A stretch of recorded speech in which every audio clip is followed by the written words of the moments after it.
Welcome to the Progressive Action TV show. I know a lot of people was waiting for this specific show right here. And it's going to be very interesting as far as the information that you're going to get. It's going to be very interesting. And as you guys know, I've been pointing out situations that have been happening in bus depots regarding a play for pay situation. And that's just to put it nice. The real situation is that you have individuals in certain union rep capacities using their position to proposition women for certain things in order for women to get maybe a RDO, a change of assignment, a AVA, and things of that nature, right? But before I get into that and I bring up my guest, I want to touch on some things that is going on. I'm not going to make this part too expansive, but I think that this is stuff that you guys should know. So first I want to play this wild video that happened on a bus. I don't know where it happened at. I don't even know if it's an MTA bus, but I just need for everyone to see this video because this can happen anywhere. So check it out.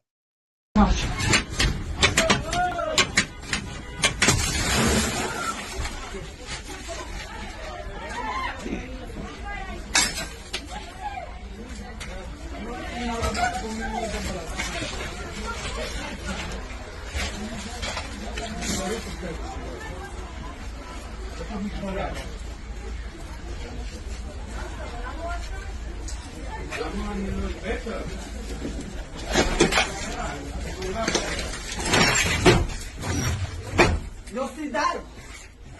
תירגע! רגוע. יוסי, אתה לא רגוע. יוסי, אתה מגזים.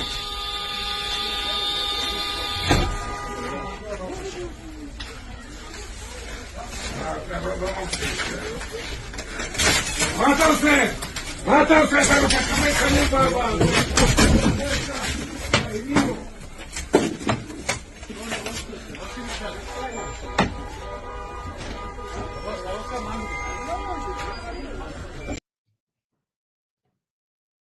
Pretty wild video.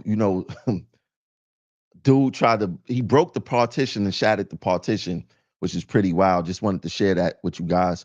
So these next set of videos I'm going to show, and I want you guys to stay tuned because my guests will be showing up very shortly. Matter of fact, they're in the background, just waiting to introduce them. The union decided to go to the MTA board meeting today to discuss the situation of pregnant women not having reasonable accommodation, specifically speaking in Brooklyn bus depots. Now, I'm going to play 3 of the videos for you guys, and I want to discuss it briefly before we get into our main topic. And just listen, the first video is by a bus operator named Teresa. She's 8 months pregnant, and listen to her story. It's very impactful. My name is Teresa Rodriguez. I'm here on behalf of Reasonable Accommodations for Pregnant Women. I am currently a bus operator out of Fresh Pond Depot. I'm currently 8 months pregnant and 1 week along. I have been out of work now for 2.5 months without pay, which has put me in a really bad situation. I'm asking for transit to please fix what's going on. It's not just with me, it's also my other female co-workers who are currently pregnant. Happens to be quite a few of us. We are all dealing with the same situation. I'm currently in the worst because I am new to transit. I don't have days to put in. My FMLA has already been used up, unfortunately. So after I have my baby, I will have my maternity leave, and after that, I'm basically left to my own devices. My savings have been depleted. I've been struggling to pay my bills, feed myself, and even with my insurance, I still have co-payments, which I'm currently behind on as well, for my doctor's visits. I'm asking that transit, please find something for bus operators to do within or even outside of our depots. Anything will help aside from putting us out of work without pay. This is the worst thing that could possibly happen to anyone, especially expecting a child, especially if you're a single mother like I am. I ask, please come up with something, find something, some way, somehow. When there's a will, there's a way. You know, we move the city. And when we come back from this, we're going to continue to do that. But I would like to feel appreciated and acknowledged. Please find something to accommodate pregnant women, not just for me, but for my coworkers Please from now conclude your on in the remarks. future. Thank you. Thank you for your remarks. Now, picture working for an agency where they don't know how to treat pregnant women, women who want to expand their family. This bus operator, and I feel for her, 8 months pregnant, haven't received a paycheck for the past 2.5 months because this company does not respect women, right? They do not respect women, and they act like, I've been saying this for years, they act like pregnant women fell out of the sky and they don't know what to do with them, right? Let's go into another video. This is a bus operator named Latoya. Let's check out to what she had to say. My name is Latoya Christian, and I'm here on behalf of Reasonable Accommodations for Pregnant Women. I've been on the job for 2.5 years, and I did not realize that I would be in this situation, financial hardship, going through financial hardship right now, because there's no such thing as reasonable accommodations at MTA. The accommodations is not as reasonable as they say. We have RTO, who is allowed 1 month reasonable accommodations, and they give us 10 days. And half the time, the 10 days a lot of us are not being approved. I got a letter of termination. I didn't know that you can get terminated for being pregnant or having a child. We are in a stage where they're hiring more female bus operators, childbearing. And we have to be unemployed, might be unemployed. That isn't fair. I put a lot of time and effort into working. Having a child is not a disability. There's jobs out there for us to do. There's jobs in a depot for us to do. There's 800 people, 900 people in the depot, and there's no jobs for bus operators? It's ridiculous. I love my job. I love my job. I love to bus operate. We provide service. But this is a disservice. It's disgusting behavior. And there's change. It needs to happen. There's change, and it should be changed. We have to do better. Thank you. Thank you for your remarks. I'm so upset. You know, the MTA is giving women termination letters because they are deciding to expand their family. That's one of the most diabolical things I have ever heard of, right? Now, the last video I'm gonna get into is from the women's committee chair, I guess, Giselle Martinez, and her story is very touching also. Let's listen to it. Good morning. My name is Giselle Martinez, and I'm a bus operator out of the East New York Depot. Now, I am the Women's Committee Chair for the TW Local 100, and I'm here in representation of the pregnant women that we have fighting this fight to get reasonable accommodation. I myself went through it. I have a miscarriage on the job while I was on probation because the probationary time, we're not supposed to take no sick days, no days off. We don't have nothing to rely on to continue to get paid for. Today, I am here standing in front of you with the support of the TW Local 100 President, Richard Davis, the VP, John Pitafio, and I'm here to please ask you to make some changes to the system completely, not only for RTO, not only for our department, but the whole system. Having babies, it's not supposed to be punishing us for a natural cause. We are having babies to enlarge our families. We need to continue to get paid because it's not only a stressful moment that you have to be put out of work, no pay, but going home and not having the money to support your family. Do you think that's something that we should be going through? Not only having a baby inside your belly and going through the stress of having some difficulties with your pregnancy. I had 2 more babies after my miscarriage, and none of my pregnancy were accommodated until I got incidents on the job and went out on injury on duty. One of them taking me into a coma. So please take some. Please conclude your remarks. Thank you. Take some consideration to the women that are Thank pregnant. you for your remarks. I mean, these people, I understand that there's a 2-minute time speaking for the MTA board, but this is a very important topic. Now, why is the union vice president of TA Surface and the president using that forum to attempt to negotiate spots for women, right? Now, I want to keep in mind as to why the MTA is doing this, because nobody mentioned this. And you know, I feel bad not only for Giselle, not only for Latoya, not only for Teresa, but every woman who wants to expand their families, no matter what department that you in, right? It's horrible the way the MTA treat us, but we not calling a spade a spade. This is why, if you take a look at that table, right, we just had a whole bunch of Black and Hispanic women. Well, not a whole bunch. One Black, 2 Hispanic women say how they're being treated on the job, right? Look at this table.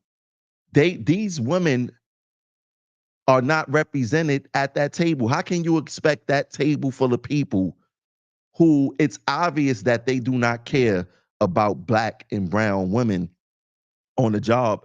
How can we expect them to care, right? And then this is another issue that I want to bring up. Look at the demographics of the New York City Transit. Now, this information is going to blow you guys out of the water. There are 9,353 females that work for New York City Transit, right? Out of that 9,353, 6,496 are Black and 1,645 are Hispanic, for a total of 8,141, right? So that means that Black and brown women makes up about 90 something percent of the workforce. Why do we expect, or how can we expect for them?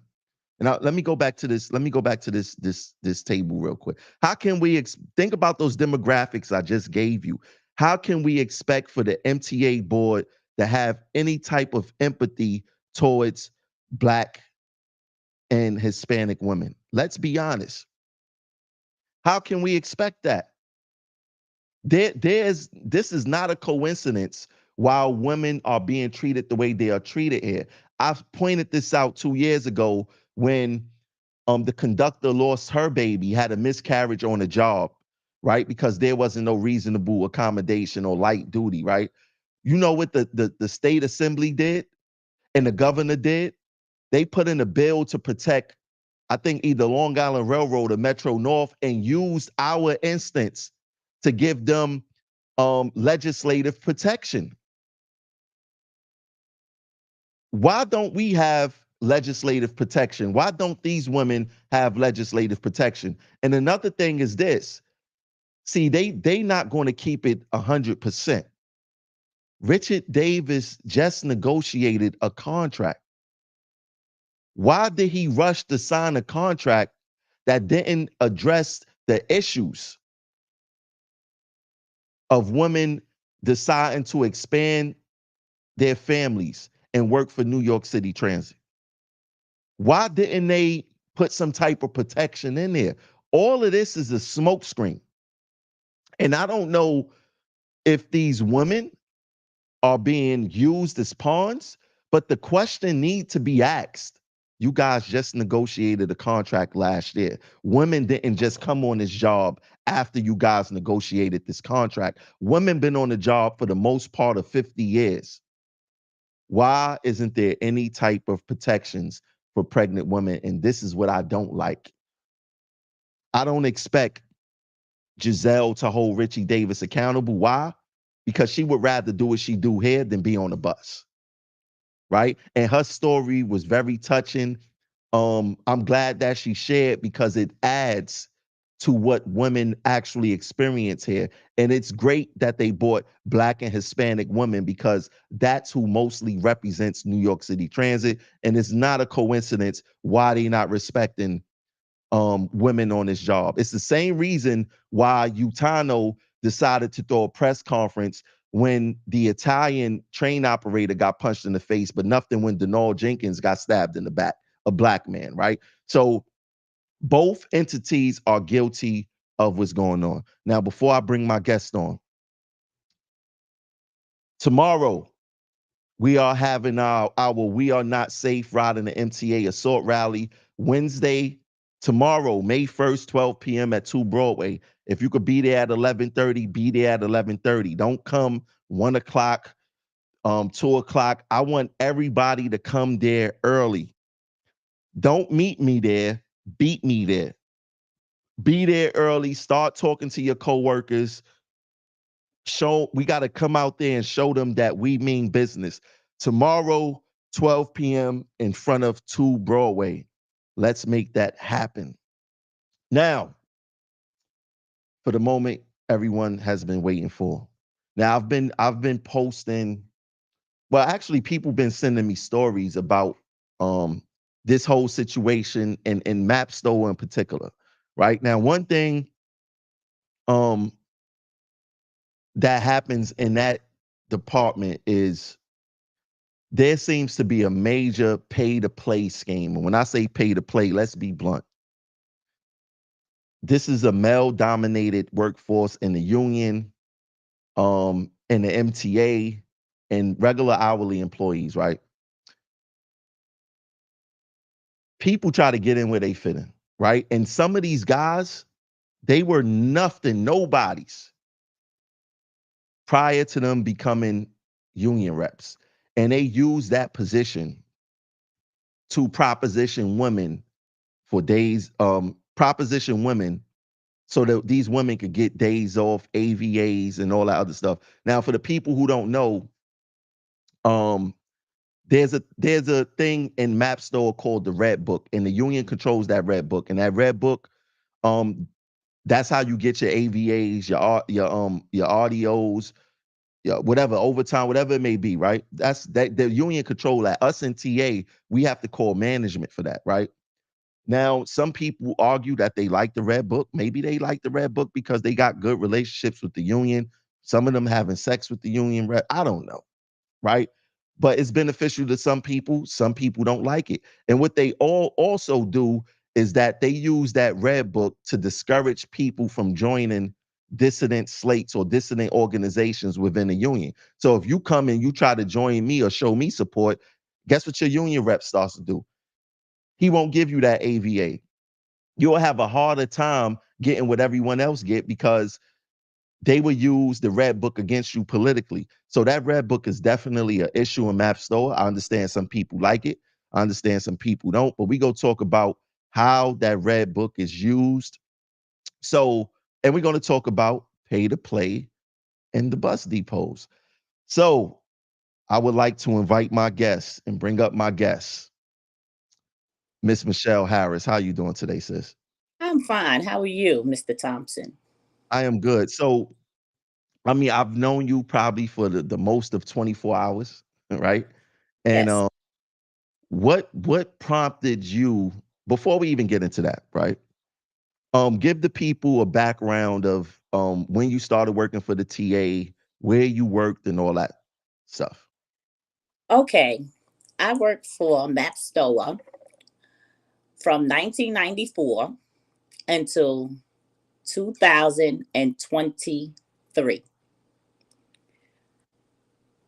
I worked out of Gun Hill Depot. I've been in many other garages, not just Gun Hill, and I retired from Gun Hill Depot in 2023.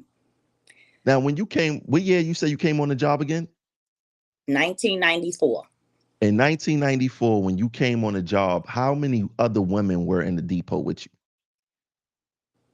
Maybe 10. 10. 10. 10 other women were in the depot. So there wasn't a lot of bus operators when you came on the job. No, not women. Got it. So No. fast forward to today, I get a message saying, hey, Tramel, I want to talk to you about some things.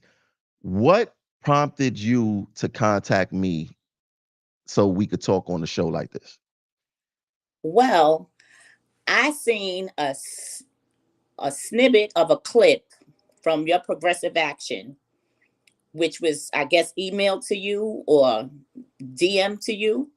And I read it about the occurrences that are going on in Gun Hill Depot with the chairman, the vice chairman, about the sexual favors, the red book, and people on the extra list getting more favoritism for overtime work. And that's what prompted me to get in contact with you, because everything that was in that DM that you received is 100% true. I worked there. I seen it. I know it to be true. My husband is the vice chairman, Leon Harris of Gun Hill Depot, right now as we speak. And as we speak, me and Mr. Harris are separated because he is seeing a young lady who is a current employee at Gun Hill Depot. He's been seeing this young lady for 1 year now. And it came to my attention last year in March. Somebody DM'd me who went on the Albany trip. What was the Albany trip? When they go to fight for Tier 6 and Lobby day. Lobby day. Okay. My attention last year in March. Somebody from Gun Hill Depot was on that bus ride, and they DM'd me and told me that this young lady was his girlfriend. And they never revealed who they was. To this day, I don't know who it was, but me and my husband was together. And I asked him about that situation. And he told me about this young lady coming from Kingsbridge Depot. And in retrospect, she got a man in X, Y, and Z. But soon to find out, in June of last year, I was driving past the depot and my husband's car was parked on the service road behind a tractor trailer. He did not know I was driving in the neighborhood, and I drove behind that car and I sat there. And that same young lady that was on that bus trip that he said he didn't know nothing about walked to my husband's car and proceeded to get in the passenger seat. And that is the first day I met her. And before her, he had another friend, a Dominican, who he says was his friend at Gun Hill Depot, who I worked with. And I was still currently employed there. And everybody in that union walked around acting like they don't know what's going on, smiling in my face. And come to find out, he was dealing with this Dominican chick also. But let me ask you a question regarding that. Like, yeah, a lot of people, they mind their business, right? And if your husband is doing whatever he's doing, do you feel like the people should have told you something? Well, in hindsight, the reason they would not have told me is because he controls the RDOs, Mm, the Red got Book, it. who's going where, who's doing a shuttle. It's about a click. It's about you do what I need you to do. You keep your mouth shut. I'll keep you fed. Okay. Mm, So of got it. course they're not gonna go against the grain because guess what? He got them on speed dial. He'll call them at 1, 2 o'clock in the morning. Yo, I need you to do this shuttle. Oh, I need you to work the beach. I need you to do this. So why would they come to me and say, oh, well, you know what, Michelle? I seen him, in the cut, probably in base 7, talking to some chick. They not gonna say that. So let me ask you this: prior to your husband becoming a union rep, you didn't have these issues. No, So these not issues came with him becoming a union rep, basically, what you're saying. when he got that vice chairman position. That's when it all started. When he Uh, became vice chairman. got it. And now a lot of people been, I mean, not a lot of people, but somebody sent me, matter of fact, the chairman from that depot, Tom Brown, was like, I don't know why he decided to make it about him, but he sent out a message on Facebook saying that, that's this behavior is basically not going on, and he don't know about what's going on at the depot and things of that nature. It's Really? when Yeah, he said that. He actually said, somebody sent me a screenshot and he called me a hater. I don't even know why he called me a hater. I just He don't report the know what's news. going on at that depot. He stay on the phone with Mr. Leon Harris every minute of the day.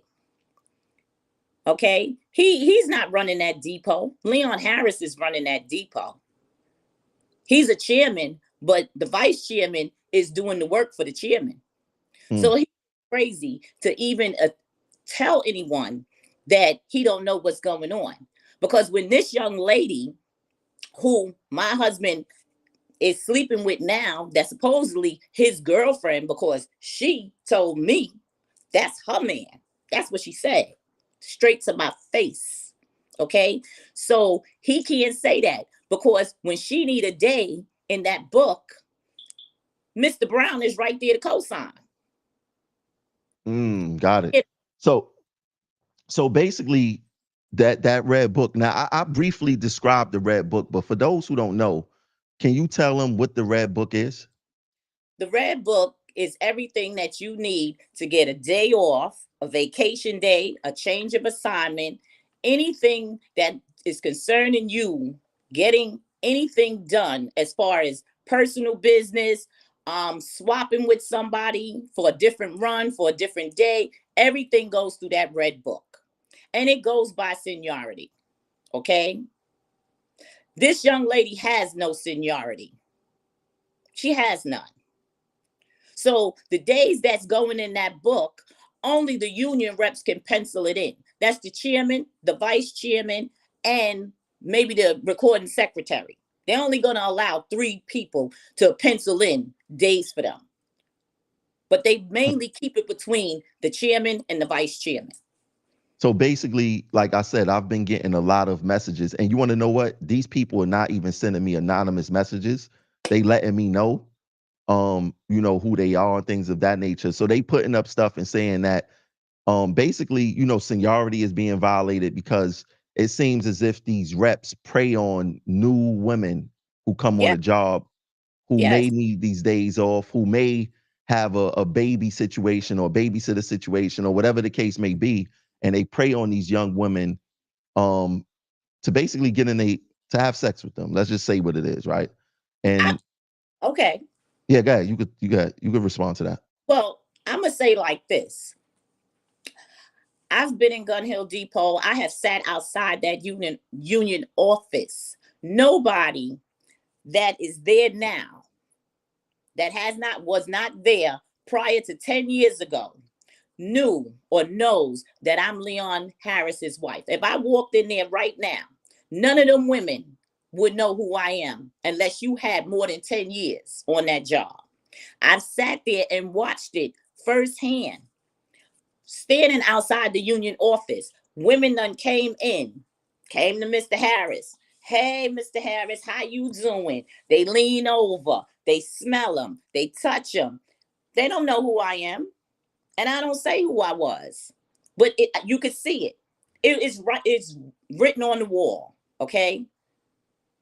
So They let me say ask you this, because they you know, respect this I old don't day. want to I don't want to sit here and villainize, the men.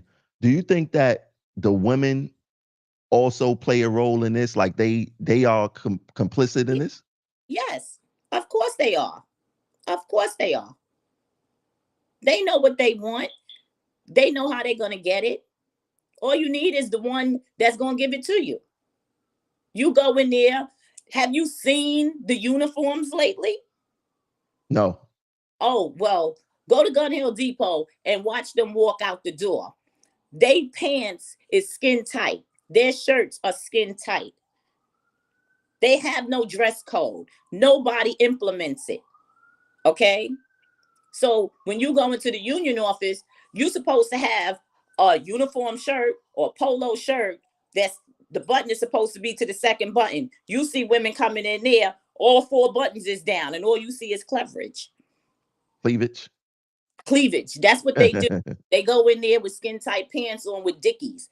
We have uniforms for a reason. Nobody in management, the dispatchers, nobody says anything to anybody coming through those doors on their present look to go out there and represent them as a whole with the public. And it starts with the union. They the ones who's supposed to tell their people, their members, listen, you can't come to work like this. Okay? Nah, I disagree with that. I think that's a management issue. It Unless is. management start writing people up for it, then the union step in and say, hey, you guys got to sturdy up. But I don't think that with for all the pressing issues that's on the job, the Mhm. uniform is something that I'm not even thinking about as far as all the other issues. But I understand what you're saying. They come in there, they showing their figures. It seemed like everybody got BBLs nowadays, and things of that nature. So I get what you're saying. But Mhm.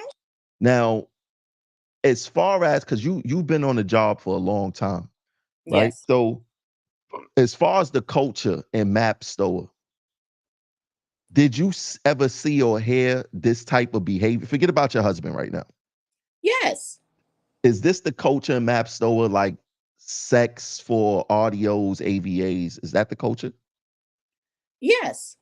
That is the culture. There's been many women that came through many a depots and Gun Hill too, where I mean they almost come to blows with other women because the one woman is getting everything that she can desire because she's coming in at 4 in the morning. She's feeding the chairman. Okay, she's cooking his food for lunch. Okay, they sit there all day and they give them, oh, you want some shuttle work for the weekend? Her name is the first name on the list, and she can't even get a Saturday, Sunday to pick, but they'll give them a shuttle work so they don't have to go on the road or go to the beach so they don't have to be with people. That's the things that they were doing. And it's not going to stop. It's not going to stop. You know what I noticed? What I Um, noticed? What I that is noticed? Yeah, say what you got to say. that is the norm. As long as they think that they got something reachable for these women to go out here and say, yeah, you come back and you give me what I want. Oh, I'll keep you fed. Yeah, make sure you got work. I'll give you overtime. It's not a problem. They all have a clique. They have a clique of men, they have a clique of women. Okay. Mhm. There's men right now that sits in that union office from sun up to sundown. They have trippers. You see them 9 o'clock in the morning. They off the bus. They don't get back on the bus until 2 in the afternoon. But they sit in the union office just to talk with the chairman and the vice chairman because they need these things to go on so they can get these favors. Oh, what we doing on the weekend? Oh, how we gonna make this? Or give me a call later on tonight and I'll discuss on how I can plug you in and give you extra work. You know what I was surprised too, ever since I started posting this stuff regarding what's going on in Map Store, was the overwhelming support of people who been messaging me saying that, you know, they happy that someone is talking about what's happening in the Map Store, because I never knew that so many members were against it, but they're afraid to say, speak their mind because of the repercussions that happens with speaking your mind here, you know, in Map Store. And Yeah. like I said, this culture does not surprise me, because even the president of the union, who I spoke the last time I've spoken with him in person was in 2022, and he told me himself that he's when he become president, he's going to stay away from all the women. Mm. And you know, some of these guys, like Richie Davis, for an example, which somebody pointed out to me the other day, because they was talking about him and his shenanigans in Map Store, was the fact that, oh, her phone left, so hopefully she come back on. But one of the things that I noticed with Richie Davis was that, hold on, let me get it back. There you go. You back? Yeah, I'm back. Oh, all right. So one of the things that I noticed that happened with Richie Davis was they pointed out that all of his girlfriends worked on the job. So a lot of these guys don't have girlfriends out the job. Why do these guys have so many girlfriends on the job? Especially these union reps. It's because they use their position to proposition, right? You That's right. can't proposition a woman who you you can't serve her no purpose outside of the job, That's right? right. So when you look at these union reps and you look at their girlfriends, their wives, it's always transit related, because that's their power base. They proposition women based off of their positions. So I find that you know, very important. And for those who don't know, I talked to Michelle behind the scenes and be like, look, we can't say these women names. We not going to whatever that case is, because her situation is a little different. It's like more personal. Um with her situation, it just happens that Tom Brown really highlighted this whole thing right here. He really made it really bad. Now I'm gonna tell you this, Michelle, Yes. ever since I put online that I'm gonna have somebody speak at Gun Hill Depot, things Yes. been going crazy. Like I'm hearing they having meetings or whatever the case is, and I never revealed it was you. But did anybody hit you up to ask you anything or say anything? Well, I've heard through the grapevine they were scrambling. They was trying to figure out who was coming on this live with you. Oh, you heard that too? I heard that too. But I also got a phone call from one of my children telling me that my husband is calling him to tell them that I'm going to make him lose his job. And I said, well, how would that be? I don't work there anymore. I'm retired. How can you make him lose his job? I don't know. Maybe the conversation that's getting ready to transpire between me and you. Because, see, first and foremost, I didn't know anything that was happening at Gun Hill Depot until I looked at your podcast and Hmm. see it written down. This was just the other day. So I don't know where he got that from. And he did not call me. I did not call him. I'm on this live with you. And I hope he's there listening. This is a message to all of y'all at Gun Hill Depot. Y'all need to get your lives right.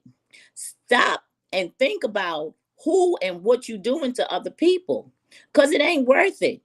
You see, just like with Mr. Harris, you could go around here thinking that you the king of Sheba, walking around like, oh, I'm the man at Gun Hill Depot. Your girlfriend or your friends that you consider your friends there, they don't got your back. Your How you girl, know that? How you know that? they don't got his back. How you know that? Trust me. That's They you sound like a hater right now. I don't have to be a hater. I know I've known all his friends for the last 20 years. They don't got your back. Now, let me See, ask you that because this is getting interesting now. Did any of his friends ever try to push up on you? no, Oh, okay. not at all. When I came to work, I came to do a job. I have very seldomly sat there and had conversations with a whole lot of people. If you knew me, you knew me. If you didn't know me, I was not talking to you. Well, let me ask you a question because I, I get a part of the conversation where you saying that your husband used his position to basically get women or whatever the case is. Yeah. Um, do why would you do you have any animosity towards the woman? And if you do, why? Well, first of all, the first young lady, we as women that worked at Gun Hill Depot, we tried to stay close. Okay. That's what you do. We treated each other like family. At least that's what I thought. So this particular young lady, she has went on bus rides, went to barbecues. She even drove in my car. Mm. Okay. Went to a Christmas party. All of that.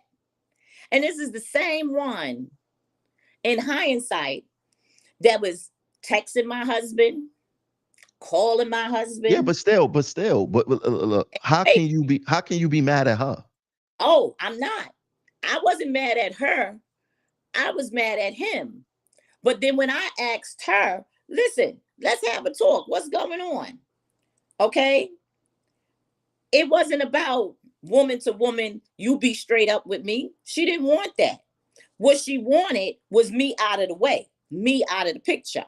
But see, I wasn't going nowhere. That I could tell you. I wasn't going nowhere. But I mean, but So look, at the day, she doesn't owe you anything, right? no, she So don't be anything. But that's why I said it to myself. Okay. This is why on certain jobs, especially that one, you ain't got no friends. You can't consider nobody at that job your friend because the same one that's the closest one to you is the one that's stabbing you in your back. now, Okay. when did you retire? In 23, You retire what month in 23? January 2023. January 2023. When did you see them when you said his car was parked behind the tractor trailer? When was that? That was June. That was after you retired. Yes. June. Okay. So was that the only time that you seen them together? Yes. Okay. That You was the only didn't. together. Okay. And when was the last time you seen him? I seen him last week. Really? Yes, I seen him last week. It was his birthday. Yeah. Really? Wait, Last wait, wait, wait, wait, wait, wait. Hold up, hold up. So you seen him last week on his birthday. In what capacity?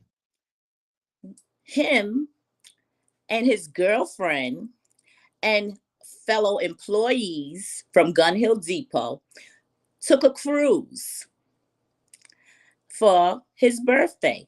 And just so happened, I was on that cruise too. Wait, hold up, hold up, hold up, hold up, hold up, hold up, hold up. How did that happen?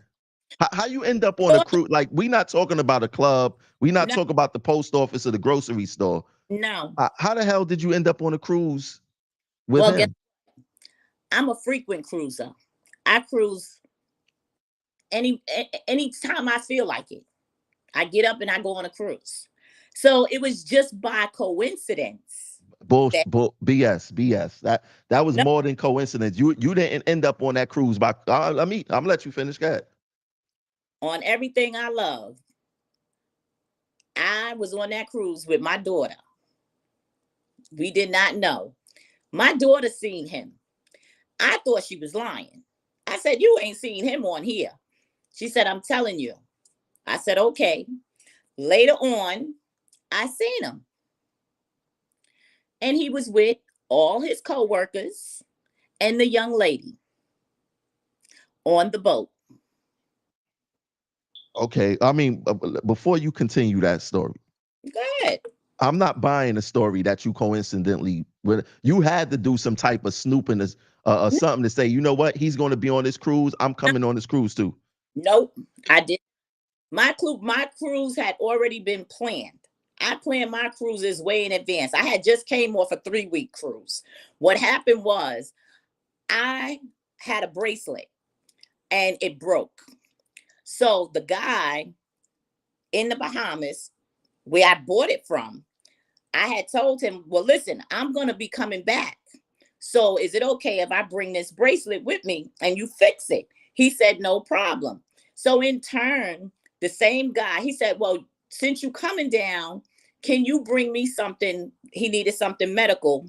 So I said, okay, no problem. I told him what ship I was coming on, what day I was coming, and that was it. And I frequently go to the Bahamas and other ports. Okay. So it was just coincidental that he was on that ship. I would have never seen him because the ship is huge. I would have never seen him. But the only reason my daughter spotted him. But we're gonna move on past that. Oh, you was with your daughter. So what happened when you seen him? When I seen him, he wasn't happy to see me. That's for sure. Okay. And neither was the young lady. So there was an altercation on that ship. What type of, did y'all have an argument? What type of altercation? No, we had a whole drag out fist fight. Okay.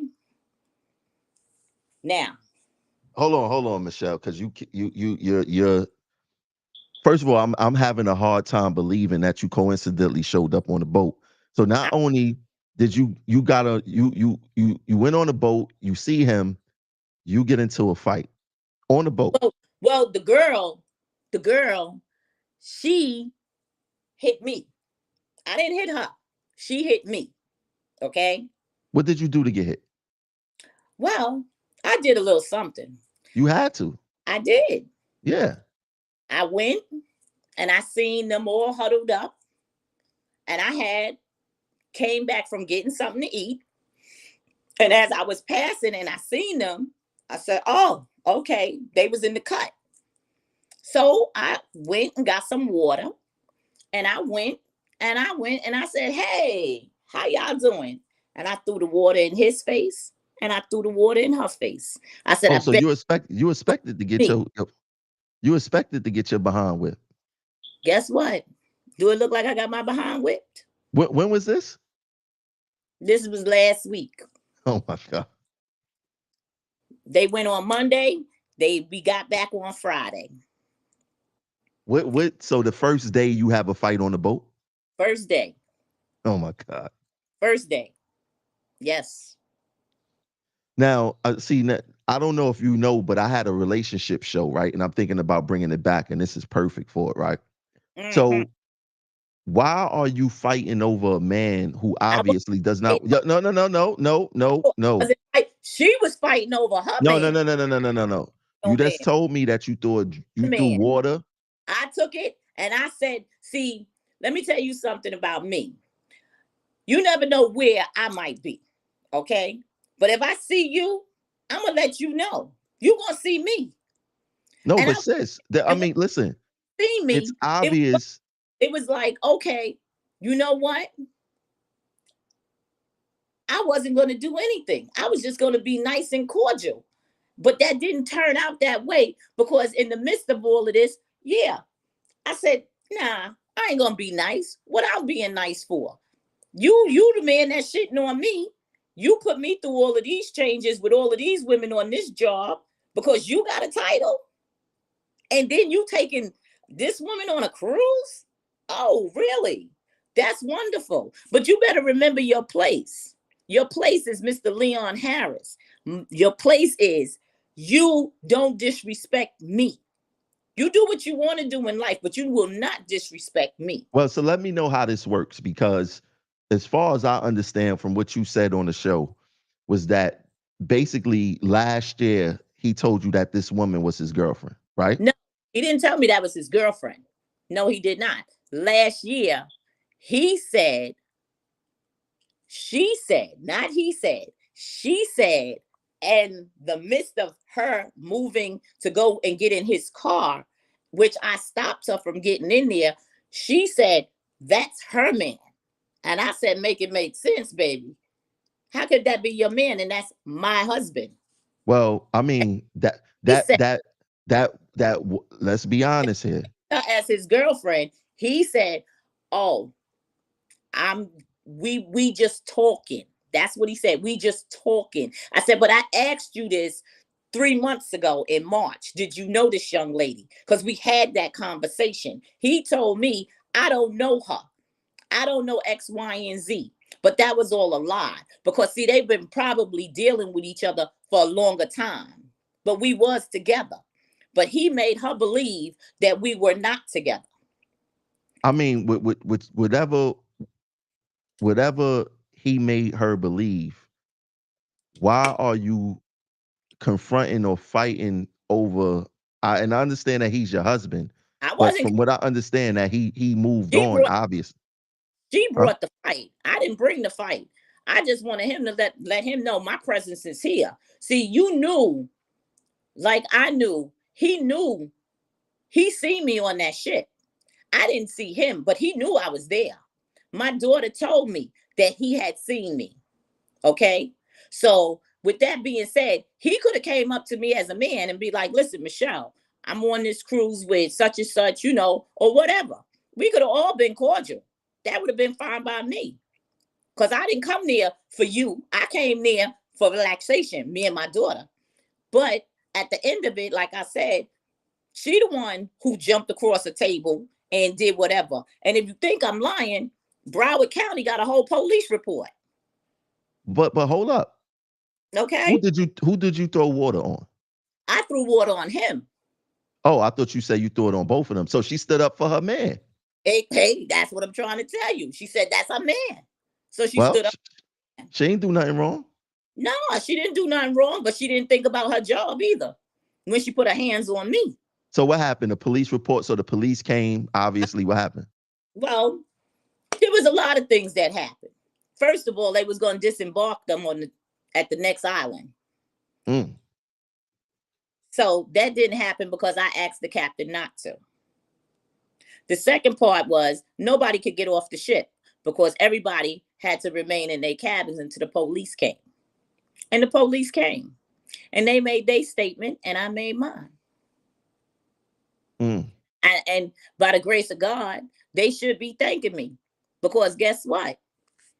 They didn't have to come off that ship. They could have went straight to Broward County Police Department and got arrested. So that was up to you. Like if you would have pressed charge. They asked them, did they want to press charges against me? They said no. I remained to differ because I had to really think about it. And I said, you know what? Me as a woman, I'm not gonna knock down another woman, and I'm not gonna take her job away for something that a man got you doing. Okay. I done did my job very well. Okay. She's a young lady. She got children. She got to feed her children. You see, that man that she's laying with called Mr. Leon Harris, that ain't her husband. He's not obligated to her to provide for her or do That's anything. nobody. Sis. That's nobody. That's nobody. That's not even your husband. But guess what? Had she been locked up, what was she going to do? Because she couldn't have went back in New York City Transit until that case was finished. I mean, I hear that, but so they thanking me. They should be actually thanking me instead of worrying about what I'm doing. I'm not worrying about what they're doing. Everybody is entitled to live their life, and I want them to live their life. But at the same token, you will not disrespect me on any level or platform, because at the end of the day, what you do in Gun Hill Depot is on you. But I know what he was doing. See, don't nobody know about that girl except for them people that's sitting down in that union office. Okay. He's walking around there acting like, oh, I'm this man and I'm doing this. Yeah. The overtime is going to her. If it's not going to her, she getting trips. Okay. They working something out. because nobody up there know that that's his girlfriend. They ain't Yeah. in the public eye. He I not mean, he. I I get all that. So are you saying that if he wouldn't have never became a union rep, your marriage would have still been intact? Yeah, Mm. you could get your callers, and you could, and if anybody in Gun Hill Depot comes on the line, you could ask them, what kind of relationship did me and him have? This marriage would have still been whole 100% had he not got into being the vice chairman, chief line steward, or any other position he's going to hold in Gun Hill Depot in the union. It would have still been the same. That changed him. The the whole magnitude of the situation with being in the union, having authority over people, and thinking that you could say and treat people a certain kind of way. He's not the same kind of man that I was married to. He's a very different person today. He's very arrogant. He talks to the people or his members like shit. Okay? He do with them what they want. It's like if he speaks, they jump. I've been up there. I go to Gun Hill Depot whenever I want to. I see how he just talks to them and walks around there. Yeah. Just like when you're a bus driver becoming a dispatcher, you change. You change. You forget where you came from. All he is still a bus operator with another little title called vice chairman. And that at any time when an election comes could be taken away, and he could go right back to being a bus operator. Well, let me ask you. I mean, yeah, we get that. So if you've been a bus operator for 30 years, 30 plus years, right? Yeah. Um, you know of the culture specifically in Map Store with union reps and women. Yeah. Why why why did you support him becoming a union rep? At the time, they needed a person in the union that had good communication skills with the people who worked there. Mr. Harris knew everybody in the depot. He was highly liked, okay? And he helped with the functions, with donations, with family day. He did a lot of things. And so did I, okay, as a whole.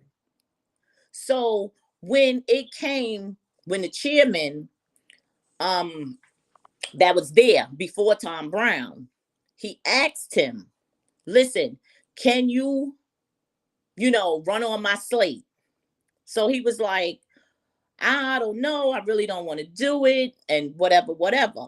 And I told him, I said, listen, this is a great opportunity for you. First of all, you'll get off the bus. Okay. Everybody looks up to you. You help people, you do events. And I think it'd be worth your while to just give it a shot. So he said, okay. So when he gave it a shot, he was only going to do chief line steward. After that, he was not going to do no more of the union. But now, when Tom Brown ran against Angel, Tom Brown wanted Leon as vice chairman. Okay, so he ran independently. Leon and them ran on a slate. He got elected. So he wasn't going to take the position, but then he said, you know what? Let me just help him out, because Mr. Brown was not so inclined to know all the skills of what goes on in the union office. All he really knows is the contract.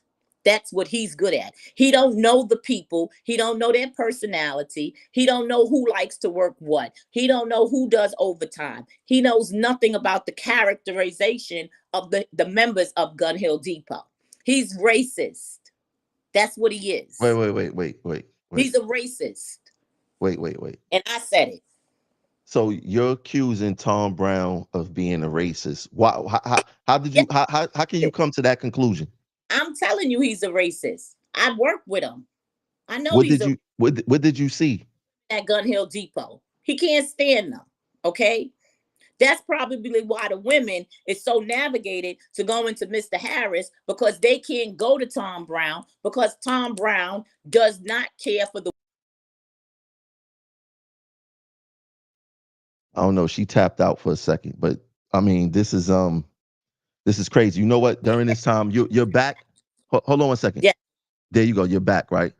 Let me start up the phone lines just in case we have people that want to call in. So let me start the phone lines up just to get that. What's up with your service? What's going on over there? No, my iPad was somebody was calling and it was going to my iPad because they was both connected. But at the end of the day, he really does not like women at Gun Hill Depot. He don't want to give them anything. He don't want to do anything for them. Okay. So maybe that's why everything is subsiding and going in the direction it's going, because Mr. Leon Harris has to deal with them, because the women don't want to deal with Mr. Brown, because they know he's not going to give them nothing. He's not going How to do. does that make him racist though? You keep saying that. He is racist. He don't like the black people. He don't like the Puerto Rican people. Okay. He can't stand them. He stands in their face and he tries to just talk politically to them about, oh, but the contract says this and he does everything by the book. But if you leave it up to him, he don't give a damn about none of them. Welcome to Blog Talk Radio. Yeah, hold on one second. Let me set up. Enter your host pin. When finished, press the pound Let me key. set up the phone lines. Give me 1 second.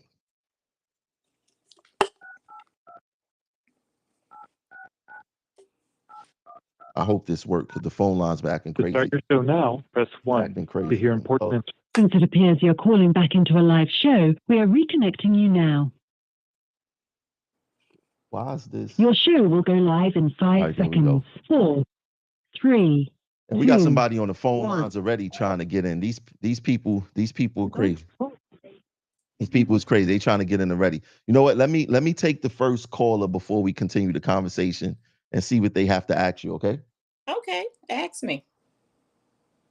Caller 1799. You now live on Progressive Action TV. What's your name? Where you calling from?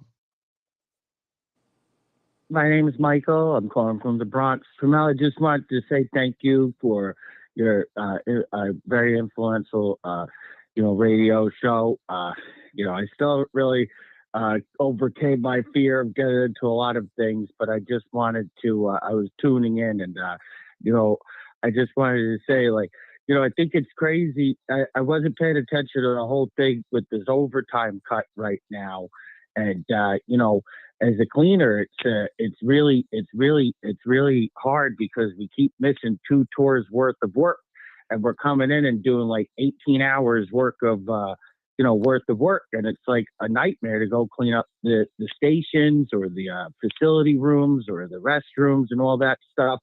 And hold on. Before you, I hear what you're saying, but I want to focus on the topic for tonight's show. Were we talking about that? Okay. All right, Jamel. Okay. Do you have anything on that? Okay. All right. I apologize. I just wanted to say, please keep doing what you're doing. You mean a lot, and your show is very helpful.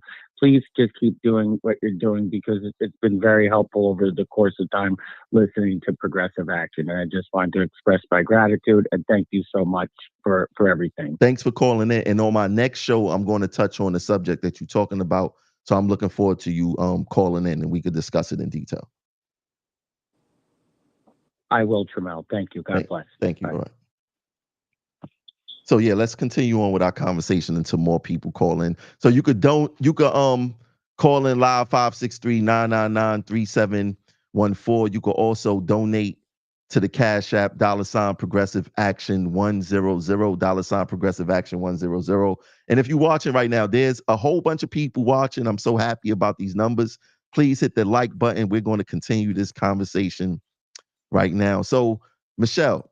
Yes. Do you think that do you think that this behavior was learned, as far as with the reps preying on women, propositioning women for audios, AVAs, or whatever the case is? Do you think your husband learned this from the culture and map store?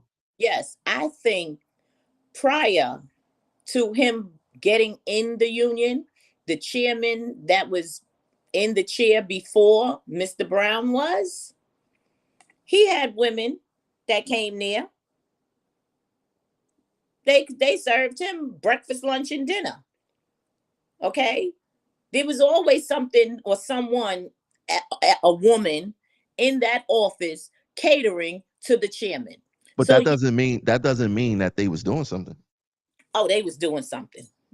Oh, yes, they was. How you know that? How you know that? I done been around a whole lot of chairmen. I could tell you all the chairmen that done came through Gun Hill Depot. Okay, there's been plenty, and there's no one.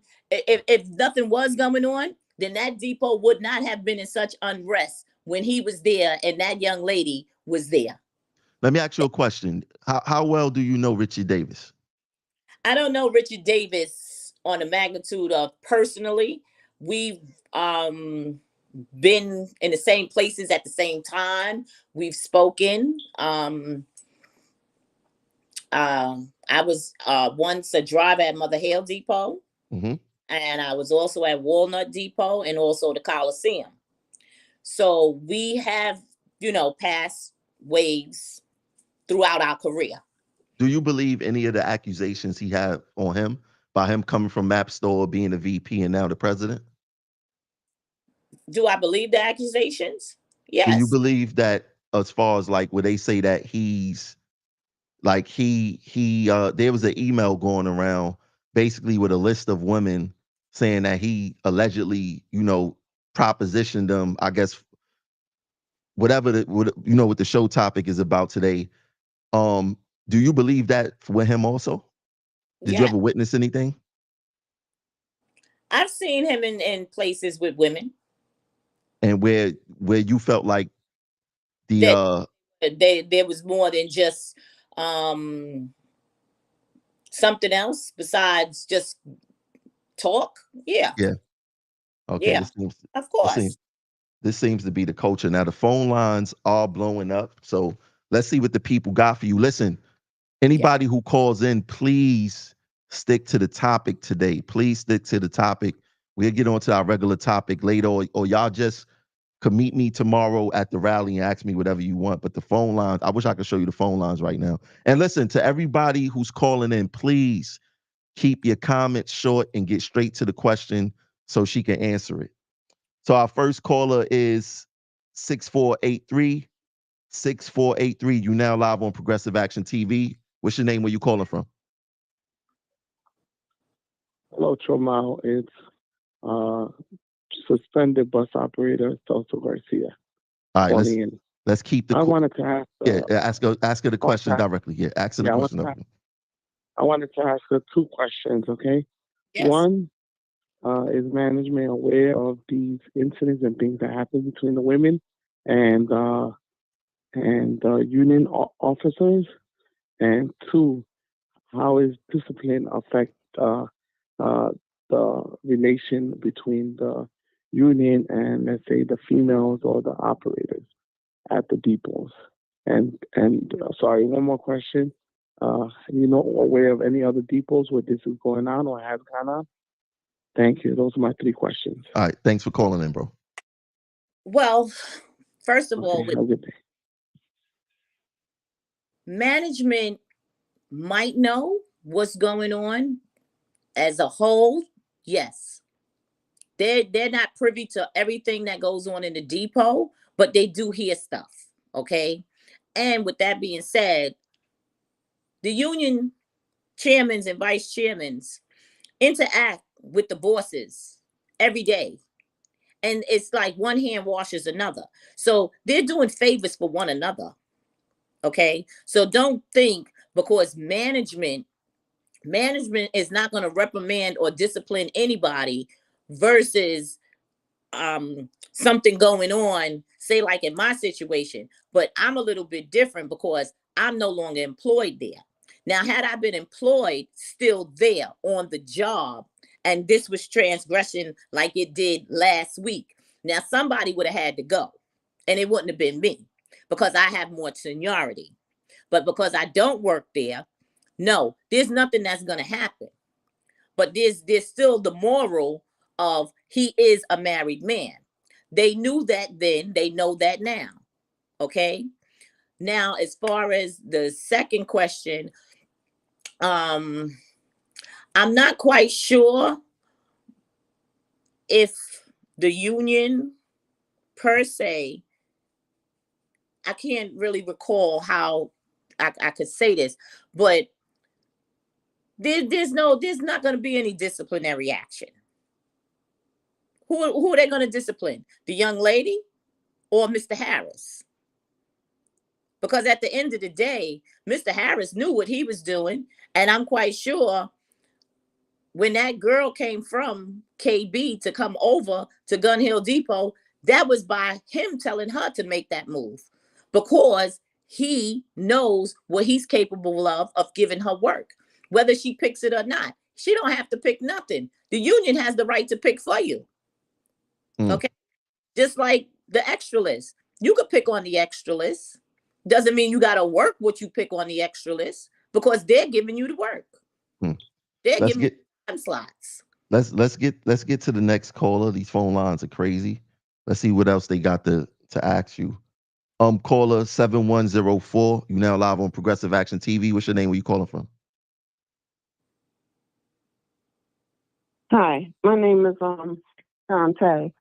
I just see a lot of blame being I'm hearing a lot of blame of her husband cheating being think his job on what he does on the job.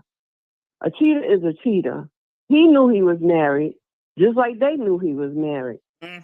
That's a man does what he wants to do when he wants to do it. So there's nobody to blame for his actions but him. We as women have to realize that when your husband is out there cheating, that's because that's what he wants to do. It's not because of some other woman or what they did, because nobody can make you do nothing you don't want to do.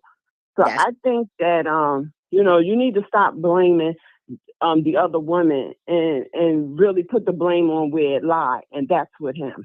Well, I'm not putting the blame on other women. I do initially blame him for all the actions that's come through.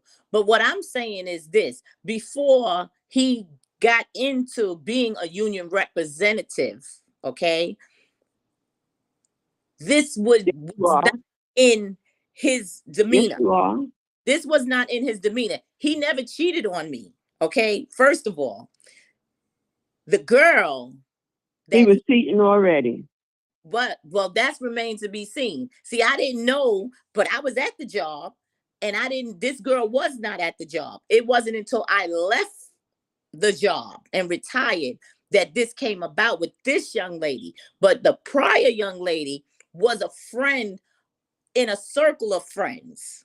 Okay. I didn't know if he was honestly cheating with the woman. All he ever said was, that's our friend, a friend. But I knew it was more than that. And I'm not blaming the women, okay? Because me as a bus operator at that depot, there's 750 employees. There got to be 600 men there, okay? So women can do the same thing. It's not always going to be placed blame on the men. And I'm not placing blame on her. But at the same token, when you knew or you came into that depot and you met that man was married. Whether he wanted but let me say something about that. Every time you say that, it seems as if you weighing blame on her, right? So even if I don't understand why people think that. No, but this is the thing. Why do people feel like other people should respect other people's marriages? It's the person who's in the marriage that should respect their marriage. I respected my marriage. I mean, that's you. But right. you cannot blame. That was concerned with him being with this woman cheating. Okay, that's what it was. But at the end of the day, when a woman comes up to another woman, instead of you being cordial and just walk away and say, okay, like me, all right, we're gonna let this go. No, nobody wanted to let this go. It was always about, oh, that's my man. That's my man. Yeah, I mean, listen, if she feels like that, then it's She's because of something that he's telling her. everybody So to know that that is her man. So yes, now since you want everybody to know that's your man, let's let everybody at Gun Hill Depot know who you are, and that's your man, because that's what you want. We sis, already thank established hold on. that I'm not with him. All right, I'm sis, with him. thanks for calling, and I'm gonna get to the next call, all right? Thank you. You're welcome. All right. Yeah, I mean, people cheat every day. People That's what cheat every day, right? they do. But People on cheat. that job, the cheating is rampant I amongst mean, the. yes. All right. So There's the more cheat. women in that depot cheating on, and their husbands as drivers and their boyfriends and No, girlfriends. hold on. Let I hear what you're saying, but let's not blow up nobody else's spots. I wanna focus on the reps using their positions to proposition women. Well, You that's know, where the proposition is happening. They come from other depots. They like, oh, he got more providence over here. Let me go to that depot because I know I can get what I want out of him. And all that's right. what they're doing. Let's get to the next caller.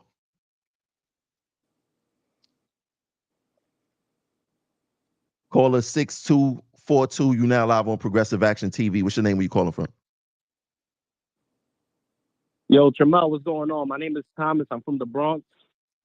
How you doing, Thomas? Are you a bus operator? I'm actually, I resigned from trans. I was a conductor for 4 years. I resigned about almost 2 years ago. Okay, cool. What's going on? I appreciate you. I appreciate you having Miss Michelle there. It does bring light to things that's going on because Tramel, you know, you're a conductor too, just how I was. I remember a lot of times you would only get the drop with a female train operator, like with dispatches, and like it was just dispatches that roll like that, like straight up. Whoever was getting the drop, it had to be a female. Either the female was the conductor was a female, or the train operator was a female. And I know Miss Michelle was saying that these men were using their power to get women, and you know, you would feel that certain women would get favors or they were doing something to get a favor. But I just know in general, like women get special treatment in transit because a lot of dispatchers and people upper management, they want to kind of butter them up a bit to see if they could get anything. And respectfully, I just want to ask Miss Michelle if she was ever in a situation where her being a female helped her get any favors without doing anything, but did she ever get that vibe? Good, great question, bro. She's going to answer it right now. I have never gotten a favor from anyone in New York City Transit. I worked for 28 years. I missed 220 days out of the 28 years I worked there throughout my whole career. I did not ask for a favor. I didn't ask for a day off. I picked what I wanted. I worked what I worked, and I went home. That was it. And with that being said, even when Mr. Harris got into the union, I picked on the first day. Okay. So there was no favors between him even being in the union because I picked on the first day of every pick, and that's the general included. So no, I never got a favor. Thanks for calling in, bro. That was a great question. All right, thank you, Jamel. Yeah. Yeah, so this is what's happening. The people, when you answering the question, they can't, it's not feeding back to them.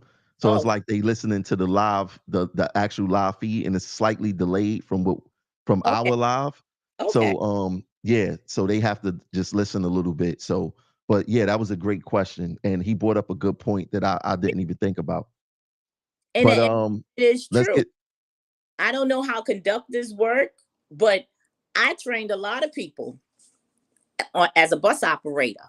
Okay, I've trained men and women, and I've never had any gentleman cross the line or I've never crossed the line with any gentleman or any woman. I told them, and I tell anybody, this is a job. You make it for your standards on what you want out of it. Okay. Don't let nobody tell you how to operate this bus, because you are the driver. You have to maintain your sanity working this job for the next 25 years. Yeah. So right, they need to walk away with that message alone.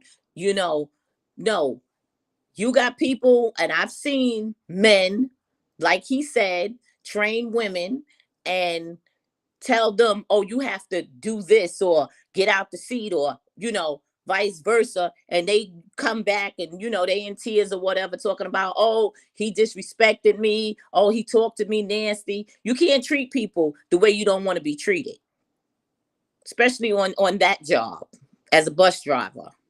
Yeah. All right, let's get to the next caller. Let's see what these people want to ask you.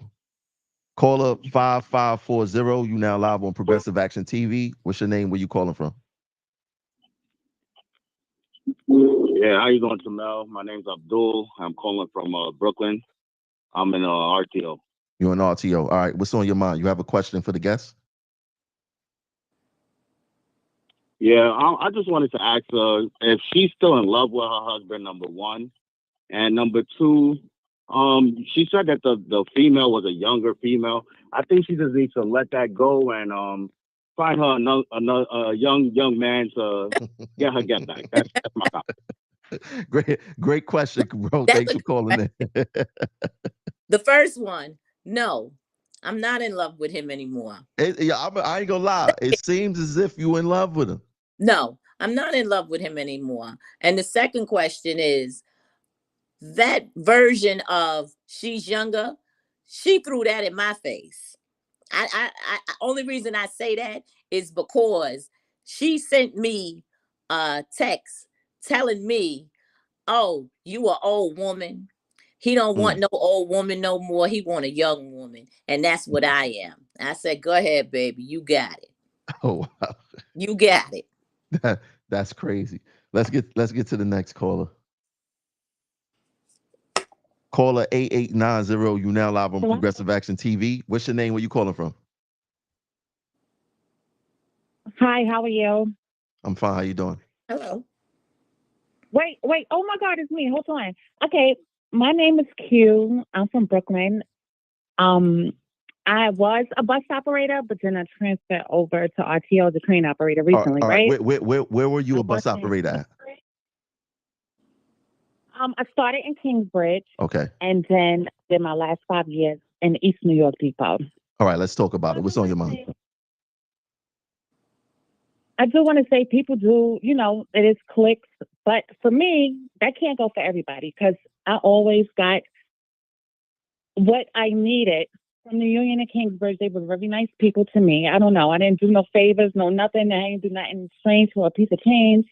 They went by the book. So I don't think that you can really speak for everybody, that everybody's doing things just to get a day off or an ABA. I've gotten what I needed, Yes. I just want to say to you, Michelle, I think that since you retired, you just need to go enjoy life, because you sound so angry and so upset. Like, this is crazy. You keep saying that she's a younger woman. Yes, you are an older woman. You're a beautiful older woman. And I think that you should just enjoy retirement, because your husband been cheating, and right now he's embarrassing you. And I feel so bad for you that you're coming on here and embarrassing yourself. I understand you want to air out his business, but this thing going on. I just want to give my opinion, because it just sounds so crazy. And right now, don't take this disrespectfully. I can't really hear what you're saying to me, right? But don't take this disrespectfully. I just feel like right now, by hearing what you're saying to us online, it's like you're miserable and you're bitter when new women come in and, you have a husband there. It's like you're afraid of what your husband's going to do. So I just think that if you don't trust your husband, you shouldn't be with him. And this is not the first time he's probably been cheating on you. He's probably been cheating on you. And now he's just happy that you're retired. So I would just say, just go retire, live your life, have fun, and leave this alone, because you're going to end up in jail. I mean, no, I'm not. leave it alone. Let him have the girl. Let the girl have him and go find you a man because it's not worth it. Let me ask you a So question, that's sis. what I want to Let me say. ask you a question, sis, before you go. Now, you said that you never Yes. did anything strange for some change, right?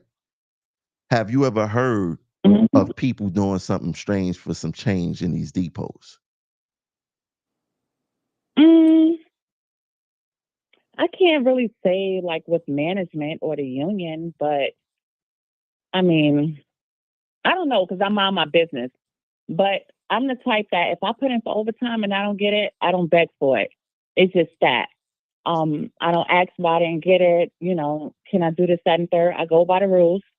So when something does happen, I have something to put on paper that went against me. You understand what I'm saying? So that's just how I am, and that's how I've always been. So maybe, you know, it is different for other people.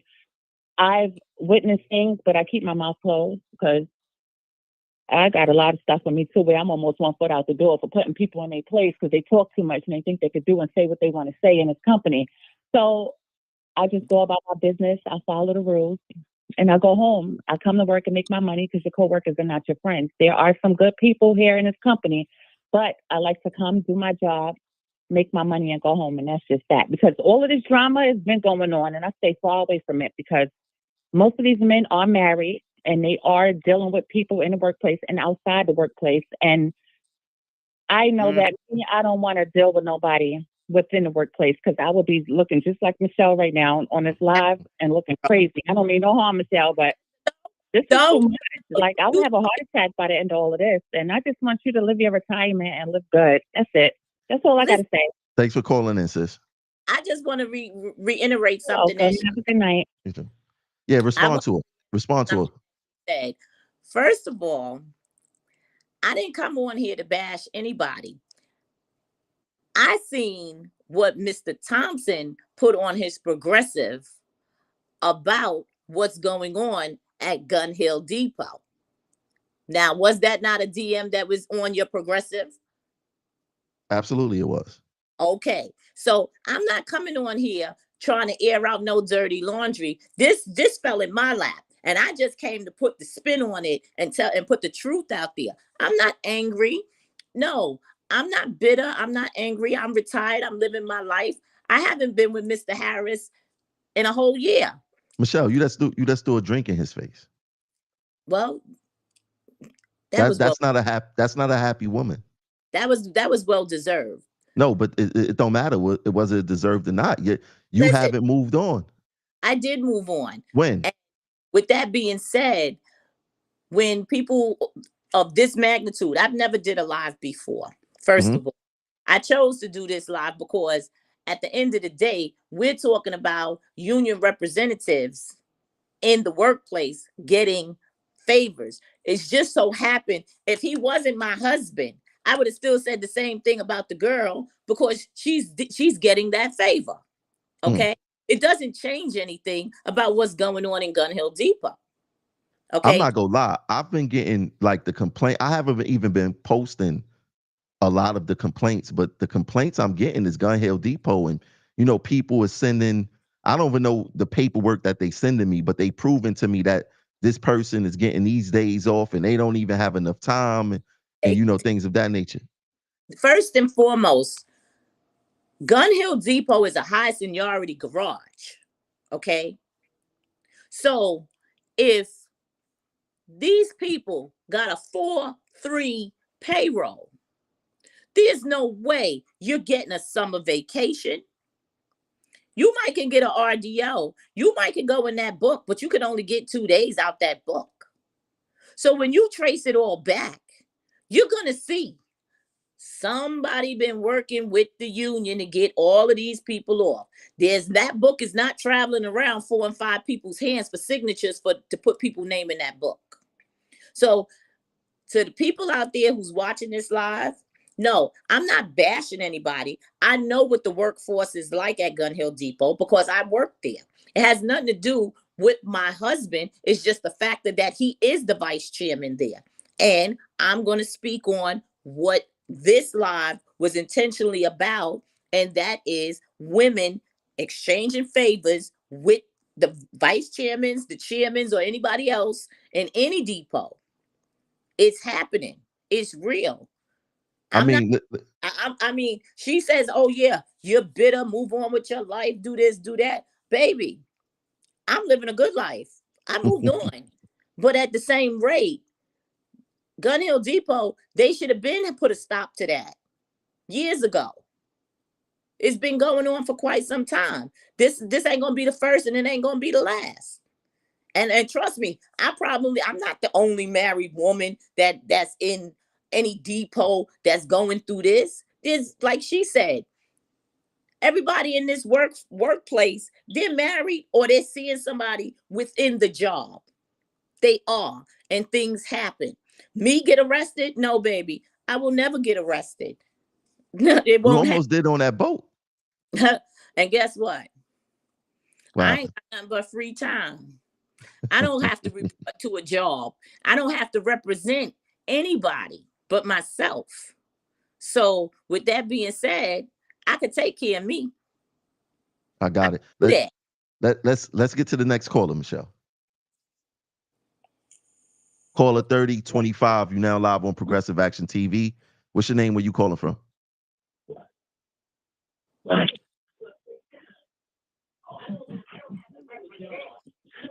Listen, if you're calling in, if you're calling in, don't listen to the show live. Speak to me like you're speaking to me on the phone. What's your name? Where you calling from? It's E from the BX. Yeah, Michelle ain't lying. Brown is a racist. I'm out. Oh my God. You did you hear Michelle? Yes. Michelle ain't lying. He said Michelle ain't lying. Brown is a racist and hung up. I'm not. I don't know what's up with him because me and him, when I used to go to Gun Hill Depot, he used to show me love. But then I heard recently that he said something crazy about me, and I still didn't even address it. I seen him at Lobby Day. I said what up to him. But, I heard that he was talking a little spicy, and then he put that stuff on the internet about me being a hater. I'm not a hater, sir. But now they calling you a racist. So now I guess you're going to take a picture with all the black people and say, hey, I'm not my racist towards you. And a typical racist rebuttal behavior. Right. But yeah, whatever. He could be whatever. You know what I'm saying? But I wish more people from Gun Hill Depot, if you on this live, you should call in. Look, call in live, 563-999-3714. We cleared all the lines. Y'all could call in live and say what it is. But Michelle, let's be honest. Yes. People is not going to call in, especially and identify themselves because they know of the repercussions. Well, that is true. People is, that guy that called in, he obviously was someone who knows Brown, and he knew enough to say, I'm not even going to say my name. I'm just calling. I don't want them to catch on too much, and hung up. And that's one of the problems that I have is that a lot of people in Mapsto would support me directly, but they afraid to openly do it because of the retaliation, right? Now, one thing I didn't expect was that an investigative agency did contact me and asked me for more information. And I told them what I wrote on the internet. Watch the show like everyone else. Y'all don't need me to do anything. Now, I could get on my BS and do what Richie Davis did and, basically put a statement in the paper about my situation when I got arrested. And I could take that route. But you want to know what? And I want to make this clear. Y'all may call me bitter and upset, but nobody was upset when Richard Davis snitched on me, right? I'm not even going to say snitch because in order to snitch, there has to be a true factor to it. But nobody told him to go into the newspapers in which the MTA charged me for it being in the newspaper, in which the president made a statement to hurt me, to get me arrested, to get me fired from my job. Nobody was upset about that. Mm-hmm. Nobody's going to be upset about me about this either. But I tell y'all what, y'all continue to support Richie Davis. Y'all continue to do all that tomfoolery.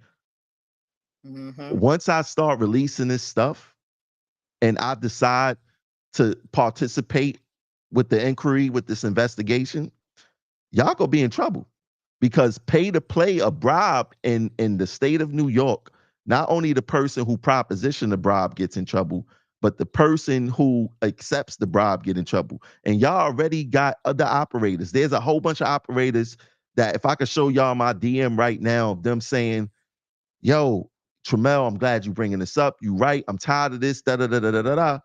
You got people inside y'all depots working against y'all. In fact, I just got another message just now. Okay. Hold on.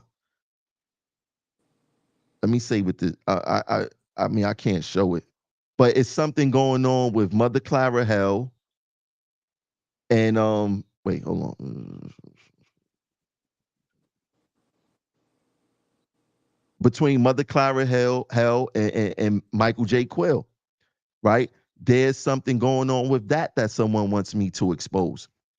So the people are tired. Now, I didn't expect when I spoke to you yesterday to tell me, your husband is, and I really didn't want to get into the weeds of y'all personal relationship. I wanted to keep. We still. No. I get it, but it's messy and it's touchy at the Yeah. same time. It is messy, and I don't use my platform for this, but I get what's going on, right? It's that position that's, why women flock to and why they feel like that they have to do whatever they got to do. But maybe they are in love with each other, right? Maybe their relationship is genuine. But Yes. due to the culture of what happens in Map Store, and like the other caller called, and not only Map Store, but other departments as well, we can assume of how the relationship started. And let's be honest, with someone that you are having sex with or being intimate with, you're going to look out for them. You know, as you should, right? Mm-hmm. But I believe that no woman should be propositioned with, if I help you out, you gotta do something for me. And I'm quite sure it's not being said explicitly like that, but what's understood don't need to be said. Right. Right? And women are attracted to power. We can't act like that they not. Who That's don't true. want the boss? Who don't want the person who could do something for them? Because when you think about it, think about how many women do things with men and don't get nothing in return. Right. Right? Don't get a dinner date, don't get the movies, don't get a flower, don't get a gift, don't get a stimulus package or whatever the case may be. So in reality, we understand why women gravitate to the men with power who can help them. Because think about it like this. You have some people do what they got to do for their family, for survival. You got pregnant women on this job or whatever the case is.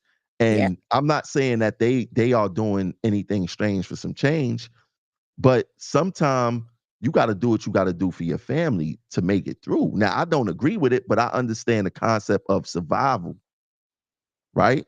So yeah, it's a very strange, and it goes against all. It's unethical for them to do this. That red book in Map Store, I feel, in my opinion, I don't think that the reps that's in Map Store is accountable enough to do that type, to control that, right? I don't think that they ethical enough to use to be honest with the red book and stuff like that. And I've been hearing this for years. It's just that I made a post about a supervisor propositioning the woman to have oral sex with her or whatever the case is, and then everything started coming from Map Store. And it's unfortunate that in your situation that you became a victim of that culture. And you Yes. felt that your husband used his position to get women in the depot. Right? Yes. It's very unfortunate. Let's go to another caller real quick.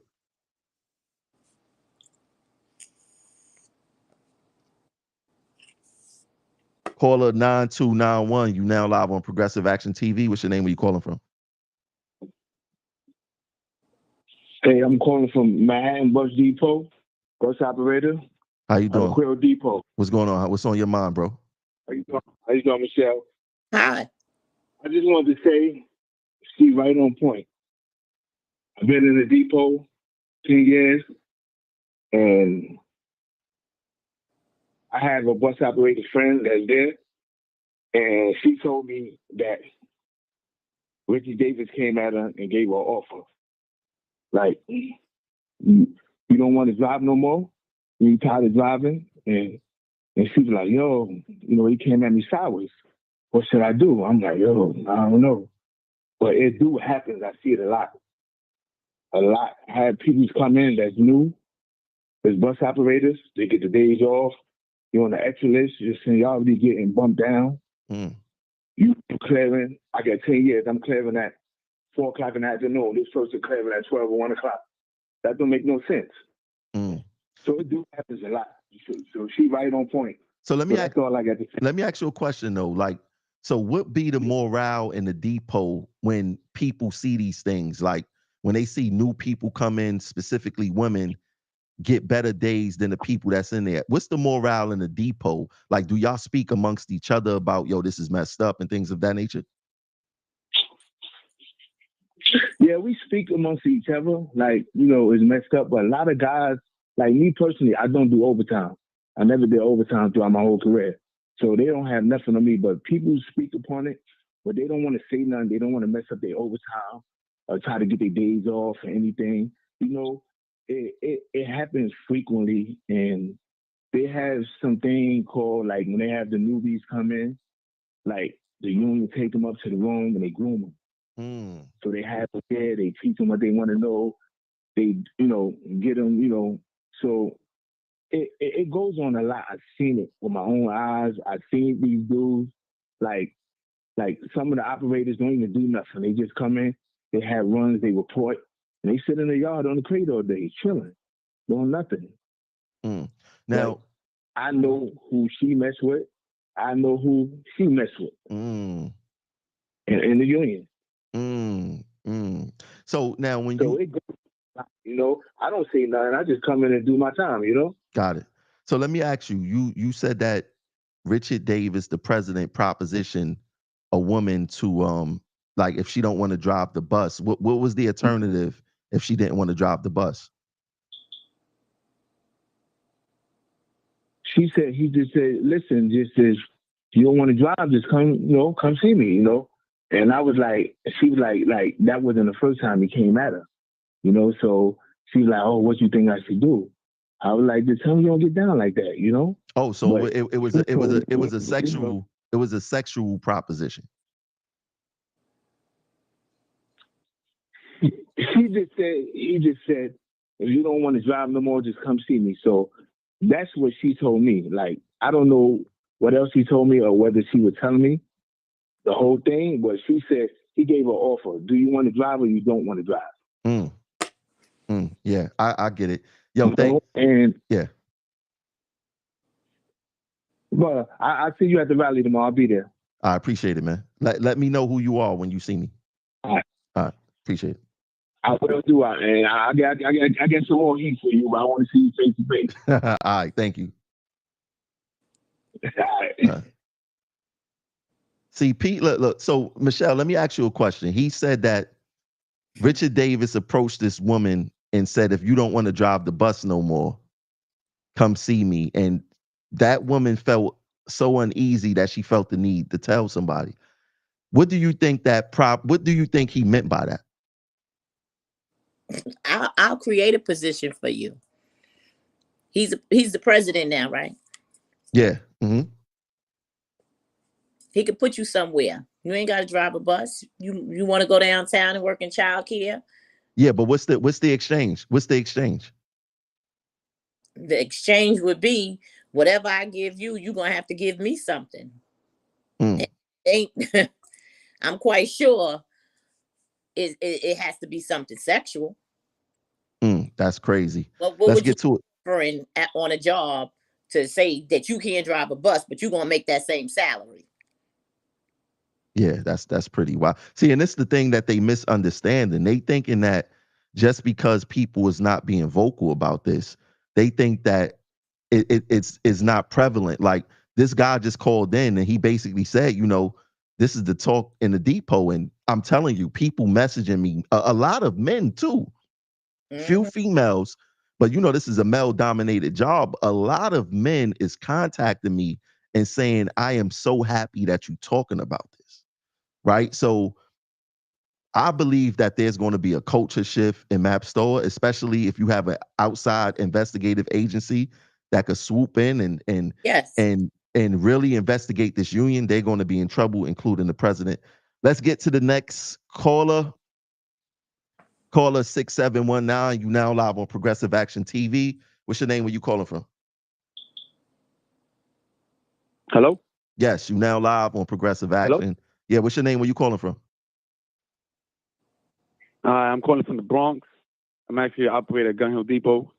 Oh. I got a few things to say, especially to Michelle.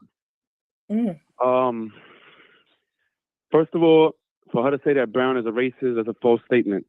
Because if you look at the election that just went on, the last election in the depot, the outstanding number of votes he got doesn't say he's a racist. I was there. He got 317. That's number one. I was there. Number two, whatever is going on behind Brown's back, you can't say that he knows what's going on and everything, because at the end of the day, sometimes Brown is not even at the depot. Like when he's doing the pick, he's not there. So whatever somebody's doing behind his back, you can't sit there and blame him for that. I didn't say I was blaming him for anything. I said that I know that he knows what's going on in that depot. You have another point? Yeah, I actually do have another point. This show you guys are talking about just about how the union is the one that's setting up favors for females. At the end of the day, when she said that Brown doesn't like the females, that's a false statement. Brown runs a fair union when it comes to females that come from other depots or are in our depot. And they talk about, they try to use their little sweetness, a little cleavage, like she said, and Brown runs it fair. Brown doesn't play that. Brown doesn't, he's not going to do anything, no favors for nobody. He runs it fair for men and women in that depot. Yeah, so I'm happy that I'm happy that you called in with that, because it gives a different perspective, and we want to be fair. She's going to respond back to that. Now, all right, you could. Yeah, real quick. Go ahead. Before you finish, one thing. Your show is talking about how the union is doing favors for everybody, right? It's basically not. I'm not going to say trashing the union, but it sounds like you're trashing the union. Your show should be really called, what the SLDs are doing for the favors. Because if you really want to get technical, you can walk into any depot and you'll see a lot of SLDs are doing a lot of stuff, changing work for women, doing a lot of stuff for the woman, and everybody sees it. But people are scared to talk about that. Let me ask you a question though. Let me ask you a question, because and I appreciate your point, and I agree with you. I think that it's a man issue with power, no matter if you're a union rep or no matter if you're management, right? So I agree with you on that. But what's worse, an abuser that's in your house or abuser that's outside your house? No, I totally get what you're saying. I totally understand that. It makes no difference whether it's the union or the SODs. But what I'm trying to say is that you guys are just pointing the finger directly at the union. There's much more going on that's much bigger than what the union is doing. Well, I agree with you, but I think I'm not trying to discredit anything you're saying. I totally get what you're saying. I'm not trying to discredit anything you're saying. But like I said, for her to sit here and say that he's a racist, go look at the vote numbers that he got. That doesn't scream racist to me. You know what I'm saying? Yeah. Whether you're black, white, Spanish, you don't see none of that, especially from Brown. So whatever vendetta she got against Brown, she's gonna have to hold that and eat that, because Brown is not the one cheating on her like her husband is. So No, no. That's on her. Hold on, Michelle. Hold on, Michelle. Hold on. I let the caller get his stuff out. Everybody's not going to be friendly to what you got to say. No. Hold on, Michelle. Are you done? Are you done, sir? Yeah, I'm finished. I want to hear what she got. I appreciate you for calling in. You hear me? Yeah, I got you, brother. Yeah. You got to listen to the live. You ain't gonna be able to hear her when she respond back because it don't feed back to you. So just continue listening to the live, and she's gonna respond back to what you said. All right? No problem. No problem. All right. So Michelle, he brought up some good points, right? Yes. Calling Brown a racist. I mean, I feel like, that's your opinion. Yes, you haven't presented me any facts. And like I said, I personally did not have a bad relationship with Brown up until I heard he was talking trash about me, right? Yes. For two, he's saying that the SLDs do the same thing to union. I understand that. Yes. But for me, when the abuser is inside your house, it's worse than the abuser outside your house, right? Because you expect the people inside your house to protect you. But yes. Answer the young man. Okay. The first thing he said was his votes spoke for itself. I was there. Brown got 317 votes. Okay.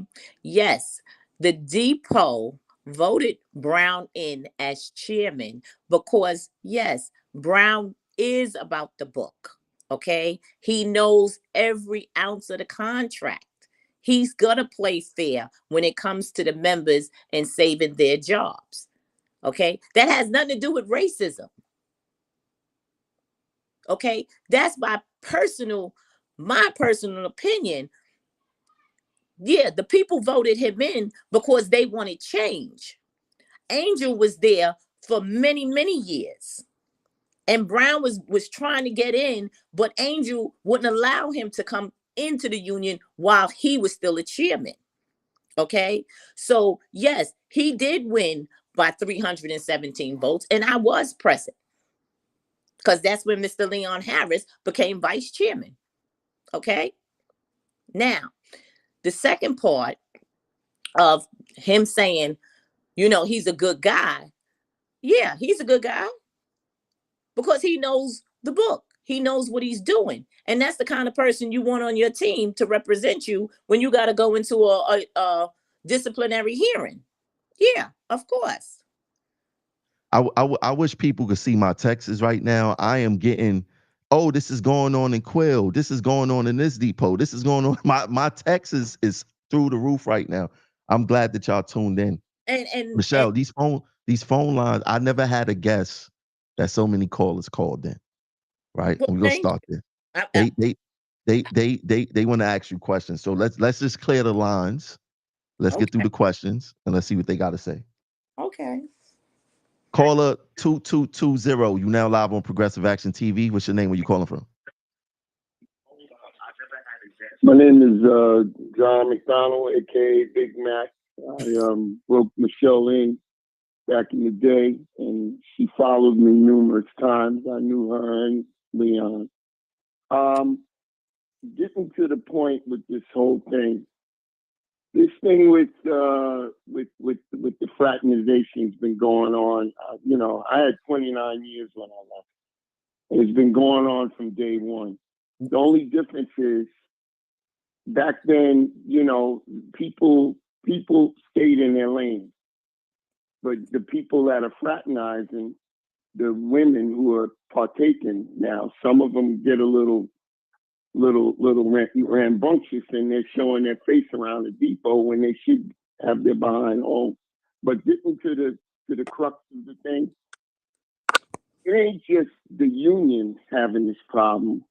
The management, it has the same problem. I know dispatchers that they got a driver pregnant, and through these favors, woman comes on the job, she's a rookie, she don't have weekends off, she's a single parent, don't have any, hard to get a babysitter, whatever.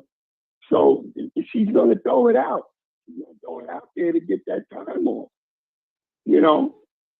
And that's just how it works out. Now, is it right? No, I'm not saying it's right, but it happens. It's a male-dominated job. That don't make it excusable either. But it has been going on, and believe me, it hurts me more, maybe because I know both Leon and Michelle. And I'm sorry that it even went this far, this way. And I won't say anything to besmirch, Leon. But what I can say is that there's a lot of this has been going on for years, and it's not right. It's not right. I mean, people know it's going on. They try not to. They don't say nothing because they don't want to create no waves. And it ain't even about Michelle being bitter and all that. Michelle done had her time to grieve over her relationship.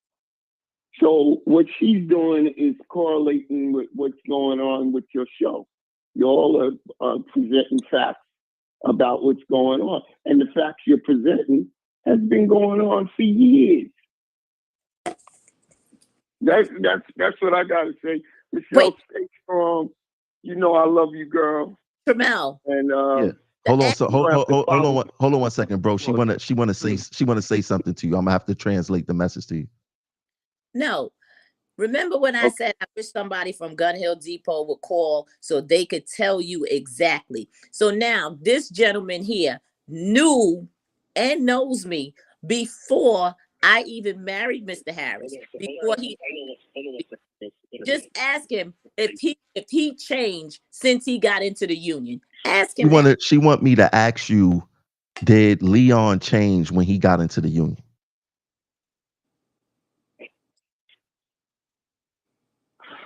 Oh man. Truthfully, who wouldn't change in that position? Now, would you change for the better? That's the question. That position, you got to change. It's power. You getting mad power now. Women are coming at you. They throwing it at you. I mean, come on. Yes. You just got to be strong enough. Everybody that's gotten that office or any position of power, AGM, AGS. I mean, I've seen AGS's wolfing. I'm getting ready to go up for a hearing, and the boss is getting ready to run my hearing. He's trying to give me 20 days. And he's telling me, Matt, I see there's a lot of women in the depot. You drop a dime on who's available and all of that. And I told him, I said, that's your problem now. I said, you're fraternizing with the workers. You shouldn't be doing that. Well, I appreciate you calling in, bro. Your point of view was very insightful. Thanks for calling in. No doubt. All right. So you got your Gun Hill Depot. Well, Big Mac. Is he still working on the job? No, he isn't. Oh, Me okay. and him together. Okay. He was for many years as when I was driving a bus. And he had way more time than me, but he's been retired quite some time. And like I said, he just proved my point. I'm not in this to throw anybody under the bus or anything like that. Like he said, I done grieved my relationship. That's gone. Okay. I'm not bitter about anything. This only transpired because of what was brought on your feed for me to see. And I'm just correlating, like he said, what's been going on at Gun Hill Depot. It's been going on for the longest time. Okay. Like he said, he knows me. He knows Mr. Harris. He's known us before we got married. Okay. So it is no vendetta or of any kind towards, him. We're talking about his position and what he's doing with these young ladies at this depot. That's what we're talking about. Now, we're not talking about me and him. We're talking about him and them. Because like he said, seniority plays a part in everything at any depot. Just like the gentleman before him. People come in there, yeah. How you getting a day to get off the bus at 1 o'clock in the afternoon, and I got 15, 20 years, and I'm working until 6 o'clock in the night? How is this happening? Look, somebody that sent me a message and said, I used to relieve Brown on the 42 years ago. He didn't even like to speak. So many girls in Quill be sitting around on crates, not even 10 years on the job and always in the union office, working runs they can't pick. If you're not down with the click in that office, you're not getting no audios, OT. See, now the union, they don't even calculate this, right? Now I feel that there's a shift happening in Map Store where they probably think, oh, nobody ain't gonna mess with Tramel, in Map Store. But the people that's benefiting is mostly the women. This is all of these depots are male dominated. And a lot of them is feeling like the 15 different texts and DMs that I have received to say, Tramel, you're right. I'm glad you're talking about this. So this actually helps me out and it hurts y'all, because sooner or later, those investigative people who's sniping in, and then a few people called in and said,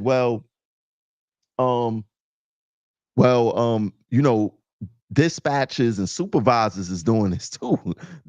This whole thing is about to boil you all the way over, and there's going to, huh?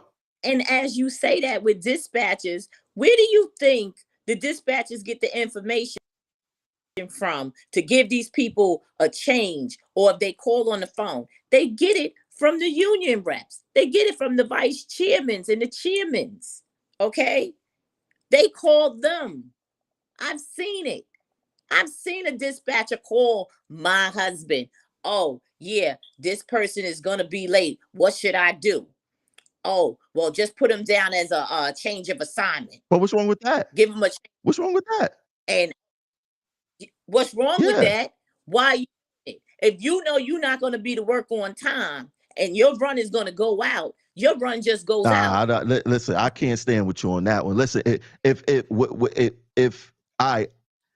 a habitual, if it's a the dispatchers is calling them, telling them about. I'm not gonna agree with you on that. If a supervisor is calling a union rep saying that you're now, I'm gonna tell you what the problem with it is, right? If a supervisor is calling the union rep and saying that this person gonna be X, Y, and Z, and that union rep says, listen, do this to avoid a write-up, me personally, there's nothing wrong with that. Now, I'm gonna tell you where the problem comes in. Let me tell you what but that's not a write-up. That's not a write-up. Whatever. I'm not gonna agree with you on that. But now, if that union rep does not like that person, hold on, let me say something. If the union rep does not like that person and they feed them the management, that's a totally different story. It could go both ways. Exactly. Yeah, but that's how they saying, the young man is saying, okay, the dispatchers is doing things for the women. Okay. Mm-hmm.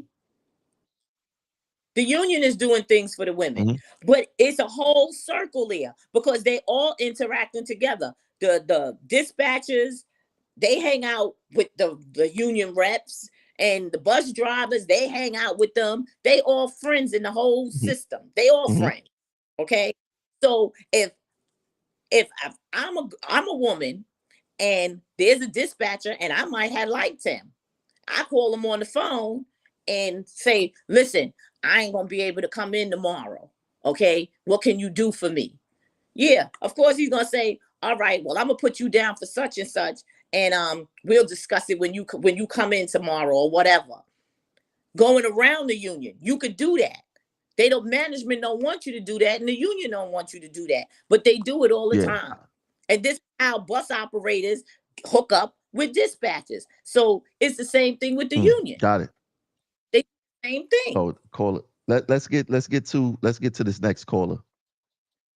Caller 4915-4915. You now live on Progressive Action TV. What's your name? Where you calling from? Good evening. My name is Michael Tooks. I used to work in Gun Hill Depot for over 20 years. What's going on, Michelle? How you doing? Hope all is well. I retired 2 years ago. I left Gun Hill to go to West Farms Depot. And I basically just want to say that, this, Tramel, this has been going on from the beginning of time. From Rosie Allen to Marshall to Angel. Everybody in the union had their girlfriends. That's just how it's been.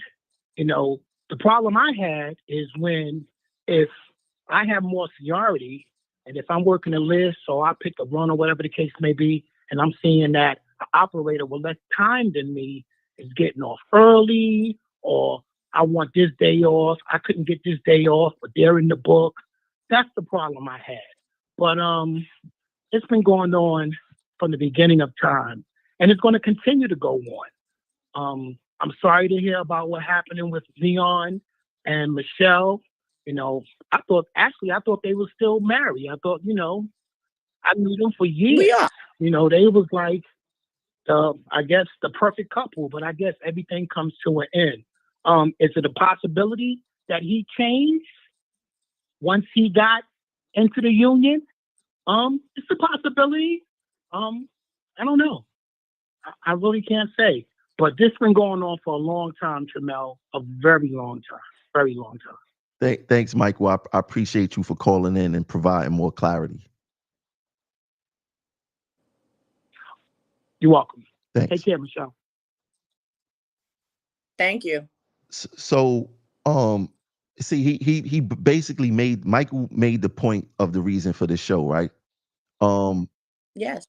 The thing that we look at, and the thing that has a lot of operators upset, specifically men, is when they see people, the union basically violates seniority to put the woman that they trying to date, having sex with, ahead of them. And these people do not complain because they know the consequence of complaining, right? Well, I understand that, but Michael Tooks, that one right there, he voiced his opinion. Yes, he did. He on many different occasions. Okay. And I was there because we worked together. We both retired at the same time. And he retired a year before me. And he wasn't in Gun Hill Depot when I think when Leon became vice chairman, he wasn't in the depot anymore, but he was there when he was chief line steward. But he knows us quite well, and it was sad. It's sad to say he's right. It's been going on for a long time, and that's what I'm trying to tell you. And all the people that he named, from all of the chairmen that was there before Tom Brown, yes, they all had girlfriends. Yes, they did. And like he said, that seniority on giving them days, that's how it's going. And it's not gonna stop. Like you said, until an outside entity comes in and investigates, and you know what? That book get taken away from out of that office and probably needs to go to management, then things are changed. I mean, not really when y'all saying that supervision and management is doing the same thing. So yeah, when it comes to that book, like you said, you have to call in, right? Okay.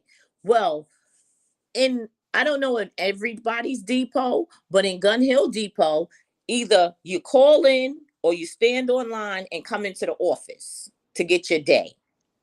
Okay. And trust me, when you're calling in, they pick and choose how long it's going to take them to answer a phone, how many people they're going to take from outside. Okay. I've heard that they recently changed how they do the book now. Prior to when I was there, it was different. So I don't know how that works per se, but it's still the same format. You got to go in or you have to make a phone call. Now, if everybody had to make a phone call, I'm quite sure it would be different because you know who you got standing outside. Yeah. So I want to say something too. The bus operator that called in that said that Richie Davis basically proposition a girl that he know. If you could call back in, I would like to know how recent that was. That's very important. I would like to know how recent, because they saying that Richie got another girlfriend on the job. I'm quite sure that she wouldn't be happy. She wouldn't be happy to hear that. But Richie is a snake, man. That dude, I try to give him some pro-black guidance, and he read my text message at the mass membership meeting and basically threatened me. And then a couple weeks later, my incident at Bedford Park happened. And I feel that those things are connected. He knew exactly what happened or what he was doing, right? But Michelle, we are 2 hours and 11 minutes in, right? Now this is what we could do. I would definitely like a part 2 with you. Really? Yeah. Well, we gotta, let's figure it out. Let's see what the people say. You know what I'm saying? We'll have a part 2 where you're probably just answering questions. I think that you're going to be a star after this. I think so. I think so. I think that, I think all the callers that called in with all their questions, I could really appreciate the comments, because in hindsight, I hear you. I do. I hear you. I hear the women and I hear the men.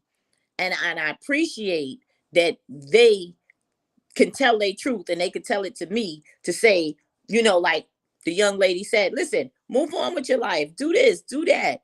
Yes, I'm doing all of that in God's time. Okay. You only can do one thing at a time in this lifetime. So that job is finished. We going on to new, better, prospering. And I enjoyed being on this live. I would love to come back. It's not a problem, because at the end of the day, women have to stand up for women. I'm not here to knock none of these young ladies down at work, MAP, STOA, New York City Transit, MTA Bus, any of it. Okay, all across the board. But when do we say enough is enough? Because we're being manipulated by men, and us as women, we're doing a lot of manipulating too to get ahead on that job. It's not, it goes both ways. Okay. I just so happen to get caught up in a scenario of being a wife. Okay. That was my scenario. But see, what the people don't understand is all of this didn't transpire until after I retired. Because had I still been on the job, this would not have been able to happen, because my presence was too known in Gun Hill Depot. Okay. Everyone knows who I am. Now, 2 years ago to now, I don't know who works there. I don't know the young ladies. I don't know what their position is. I don't know how they deal with the union there anymore. But right now, they need to make a decision on whether or not they gonna bow down and take the bullshit that's going on in there, or they're gonna stand up for themselves. Because nobody should be backed up into a corner to get a day, a minute, an hour of overtime, or their luncheons. Oh, can you cook this? Oh, you cook this roast beef, or you make this salad. Yeah, we'll give you a day off next week, or we'll do this for you. See, it's always something for something. And that's how it's been working at that depot. And that it really needs to change. Would you like to take one more caller? Sure. Oh, they hung up. But yeah, so look, it was a pleasure interviewing you. Let's see what the people got to say, and best wishes to you. Thank you. I truly appreciate it. And you have a good evening. And to all your followers, thank you for listening to this live. I appreciate you hearing what I had to say. If you think I'm mad, I'm not mad. I'm probably going to get a couple of phone calls, but it's okay. Chime in on the next one. That's There we go. Thanks for being a guest. All right. Have a good night.